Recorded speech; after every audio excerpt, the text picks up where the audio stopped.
there, I'm Georgia.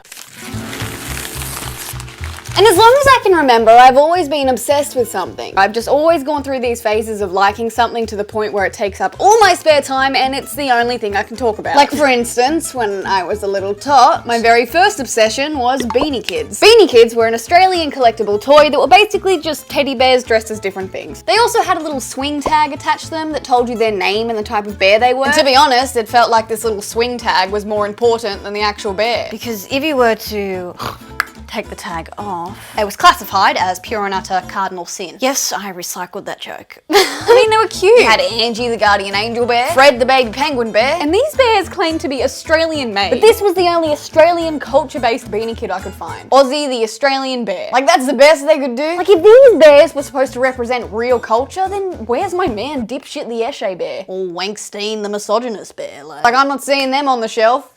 I ended up with a whole shelf of these Beanie Kids. But it didn't stop there. Like I was so obsessed, I dare say it turned into a religion. Like I would go online to beaniekids.com, mum just thinking I was playing some cute little computer game, when in reality I was performing a weekly ritual of handing my soul to the BK Master. The god of all Beanie Kids. I'm kidding, but I'm not kidding when I say I did make a fair few shrines. Like I built a town for them out of cardboard, for crying out loud. So they could walk around their culturally inappropriate village and brag about their hierarchy placement on the Beanie Kid shelf, like I don't know. And then as I got a bit older to my cringy preteen stage in life, my next obsession was a show called H2O, Just Add Water. Cause I'm no ordinary girl. H2O was an Australian TV show that the rest of the world only just discovered in 2019. And if you still don't know what I'm talking about, let me refresh your memory. Cleo.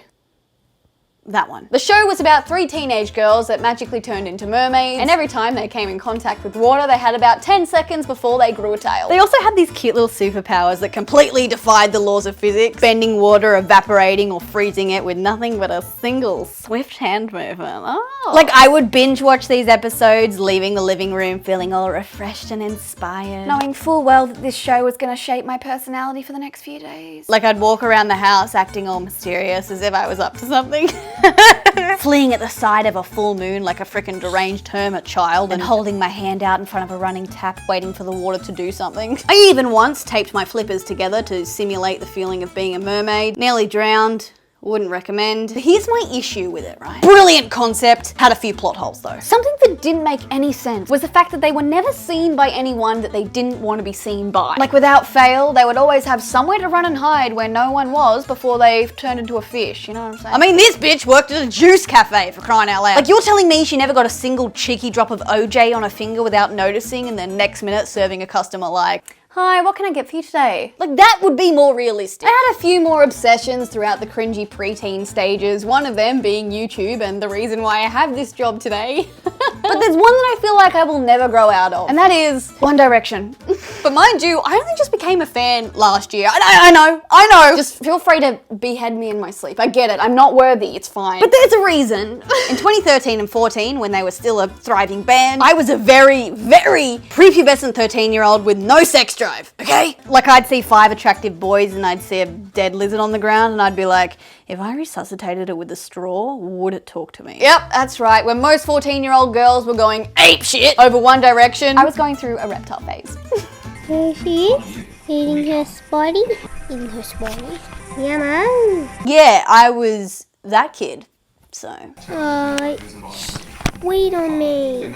It bothers me a lot now, and I unapologetically have shed a few tears about the fact that I'm 21 and I completely missed the train! But I have no excuse, I was living under a rock. It was where I found most of the bugs to feed my lizards. Don't get me wrong, I've always loved their music, and I actually got more into their solo stuff before I truly dug into the 1D content. I just wasn't as obsessed or invested in the actual people in the band like I am now. And I do feel a bit creepy because I seem to know everything about these guys. From the hometowns they grew up in to the fact that Harry Styles peels bananas the other way around. What am I gonna do with that information? Speaking of Harry, I think most of you will agree, he's ridiculous. Makes me wonder how any man can live up to the expectations of him. And if you know what I'm saying, this one photo of me covered in Beanie Kids finally makes sense now. I mean, like, hell yeah, having the urge to get under the one thing you're obsessed with makes sense. And you might be wondering, Georgia, what was the exact moment you knew you were a fan? Well, it went a bit like this. I was sitting in my room one day and a big bright light shone from above. And amongst the sound of angels, I heard a voice say, Georgia, we are 1D family. Come let us adore you. I'm kidding. It kind of just happened one day when I was listening to No Control and got flutters in the nether regions. I've talked about my sexuality way too much in this video. So if Harry Styles was to do anything, like run me over with a bulldozer, I'd thank him. Like, thank you. Look, I know I've been obsessed with a lot of things over my time, but I'm not ashamed of them. Each of these things has shaped me into who I am today. Especially the rock I was under for all those years. It left a bit of a dent. If you enjoyed this video and you could relate to any of these things, please share this video with a friend who you think might enjoy. As I know some of you have already noticed, but I'm changing up my content a little bit at the moment, and I'd love to build up a big old family. Thank you so much for watching, and I'll see you next Saturday. See you later, potato.